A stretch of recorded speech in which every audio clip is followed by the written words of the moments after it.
Hello and welcome to Ginger Prime. My name is Brian, and if you're a returning subscriber, welcome back, you beautiful, magnificent beast, you. That's what you get for subscribing.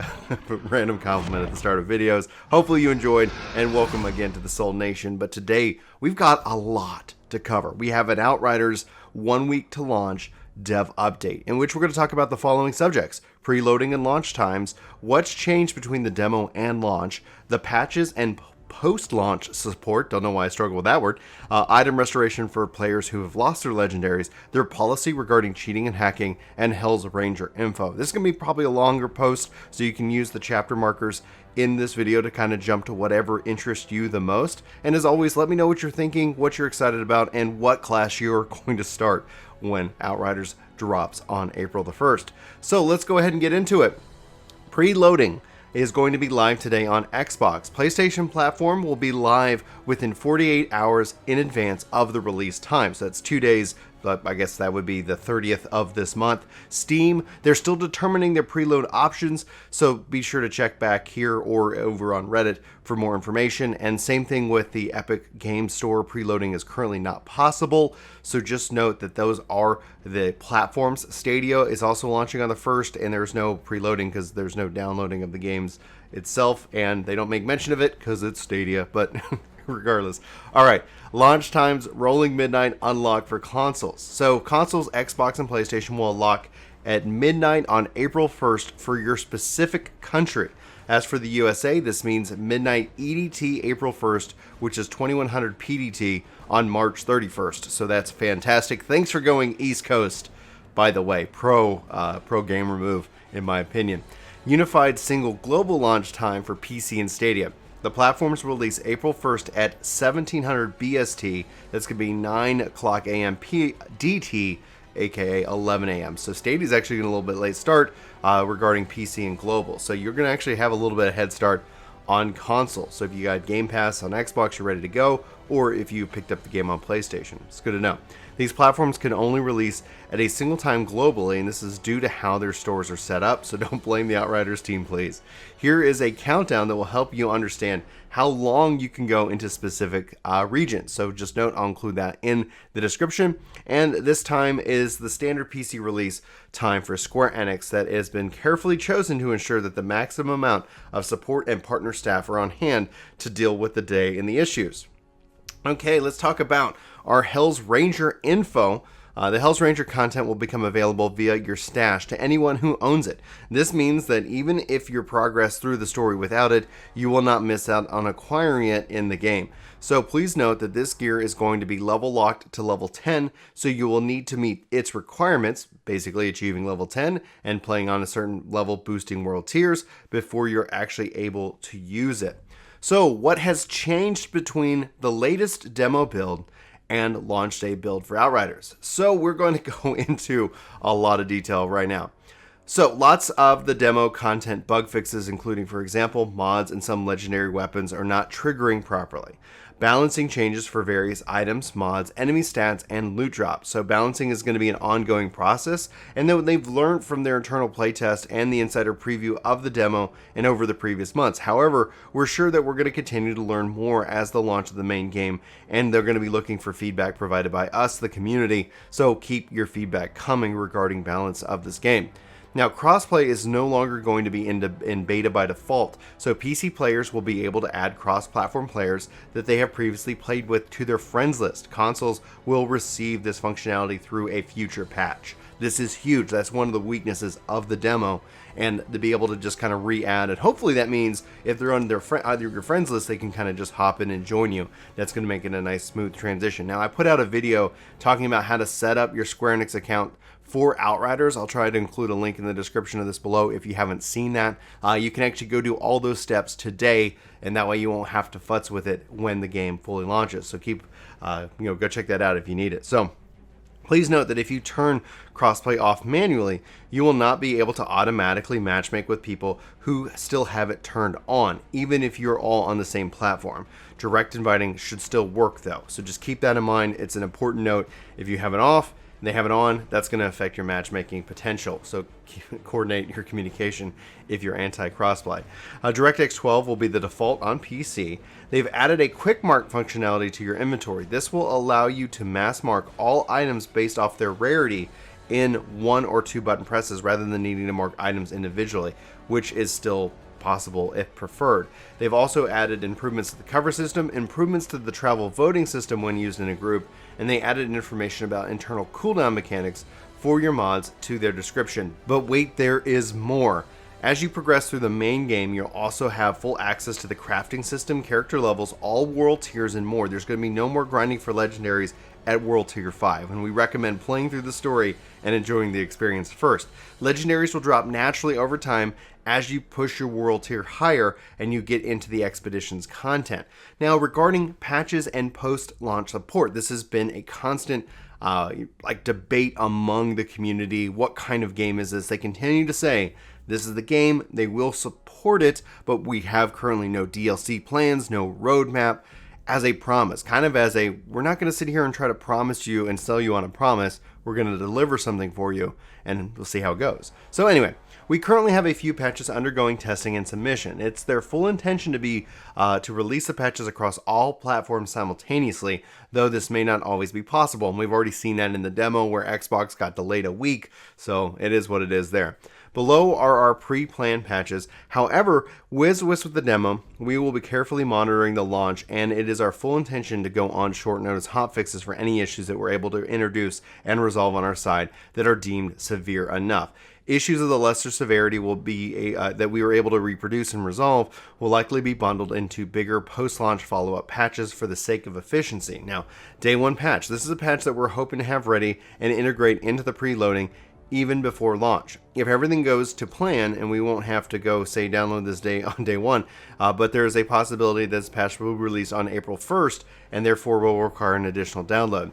This includes many bug fixes and improvements, with particular focus on the latter sections of the game. Performance improvements for pacing, stuttering, and what was observed in the demo. Camera smoothing improvements for cutscenes and dialogue. This should also reduce the camera shake that some players are struggling with. Cutscenes and dialogue frame rate improvements. PC cutscenes will have the option to choose from 30, 60, 90, and 120 frames. Xbox Series X and S and PlayStation 5 will be locked at 60 frames per second. Xbox One and PlayStation 4 cutscenes will remain locked at 30 frames per second. Now, regarding, now we have additional pre-planned patches that is intended to address any recently reported issues or bugs coming out of the demo that are going to run until launch. We didn't know that we had enough time to implement them beforehand. The resolutions for any non-urgent bugs that are discovered during launch may well be rolled into this patch. At the point in time where we have not yet set a release time for this patch, as the release will depend on the amount of content we want to roll into it, we are expected this to roll out in the next few weeks post-launch. Newly discovered severe issues will be hotfixed earlier and separately from the patch, of course. So below are their intentions for the patch. Controller adjustments and options such as dead zone adjustment, acceleration settings, and legacy layouts. The loading time improvements for Xbox One and PlayStation 4 consoles. Further performance improvements for co-op games. Crossplay friends list and invite system across all platforms, and this will require you to be using a Square Enix members account. Like I said, you want to make sure you have that hooked up. Bug fixes including, for example, lore collectible bugging out on second characters, and this is going to continue to be built on as a progress through the launch itself. Moving on into policies regarding cheaters and hackers. Since the demo launched, it has been a hotly debated topic, so we wanted to provide some perspective on it as well as outline our policy regarding cheating and hacking going forward. For context, at the time when we reached around 2 million players, we identified 200 players who had clearly cheated in percentage items. That was 0.1%. And we can see you all. Yes, even the person who gave themselves 600 legendary weapons, shaking my head. We trust that this percentage will not grow much, and it's more through them beyond the launch. But below are some steps that we will take to ensure that legit players will not have their funds spoiled as a result of cheaters. Repercussions for being identified and having used cheats. Repercussions are account-wide, not character-specific. You will not be able to matchmake with legit players. Matchmaking will likely take significantly longer. You will still be able to play solo. In future, your HUD will have a discrete visible watermark placed on it so that gameplay footage created on this account can be readily identified as coming from a flagged account. all accounts will be checked for evidence that uses the cheat used day 1, April 1st, and then at regular intervals thereafter. In any account flagged found, it will have evidence of cheating on them, or after launch day will be permanently branded. If you cheated during the demo, just to try it out, but wish to go into the main game unbranded, you must delete all characters and items on your entire account in order to wipe your slate clean. You should not carry over any progress between the demo and the main game if you previously cheated but do not plan to do so in the main game.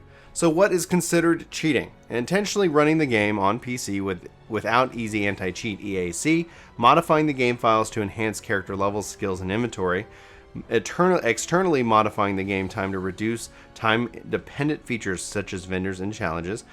Alright, let's take a pause here. Editor Brian, as I've been looking into that specific line about a time adjustment, I tested it. You're actually going to hear a little bit of past Brian coming back here in a second, but it is confirmed that if you did it in the demo, you will not be flagged for that specific thing because they did not make it clear. However, if you go into the main game and do time adjustments, you will be flagged as cheating. So we did get some clarification, and Editor Brian here, thanks so much for listening. I'm going to send you back to past Brian, who doesn't know about Editor Brian, and so just, ignore him thinking that he might be having to delete his characters. So I just wanted to jump in for that, so you had the information. Back to you, past me.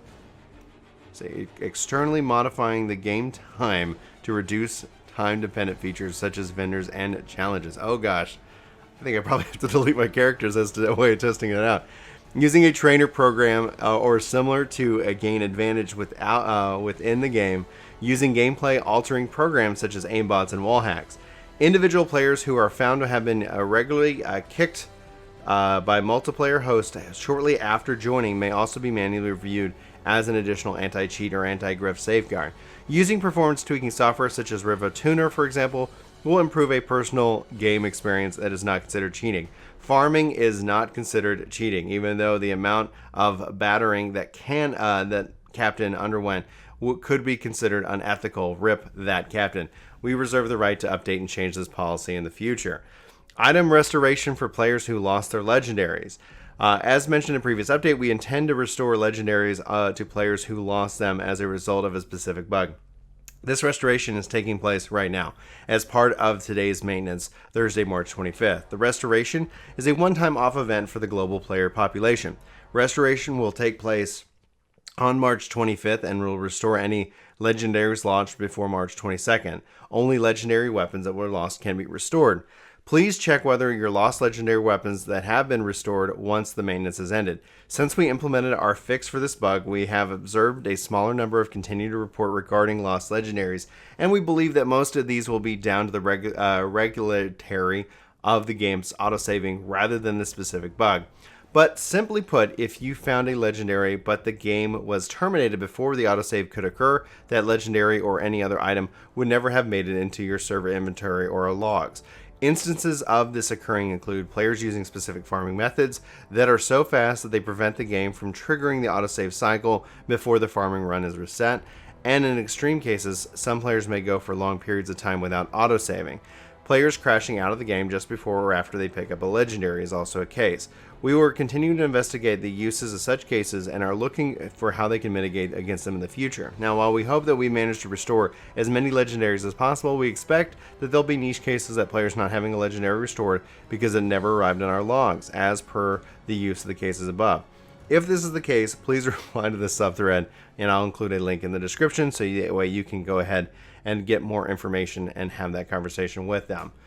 Woo, that's a ton of information, guys. Hopefully you got something good out of this video. If you did, let me know. I always love hearing from you in the comments, or you can always hit the like or dislike button.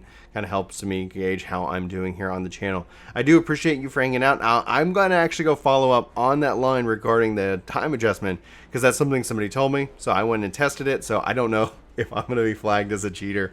So if that's the case, if I am flagged as a cheater, I will let you know.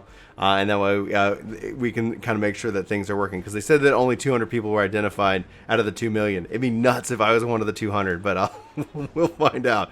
Oh, the joys of video game content creation. Anyway, at the end of the day, I'm going to wrap up today's video. I hope you enjoyed it. I love your faces, and I hope to see you in my next one. But until then, take care. This video is sponsored by me, Ginger Prime. Hopefully you'll check out my podcast channel, Ginger Gaming Radio, which we have lots of guests, lots of great conversations, and even more highlights. Links are in the description below. Let me know what you think. Thanks.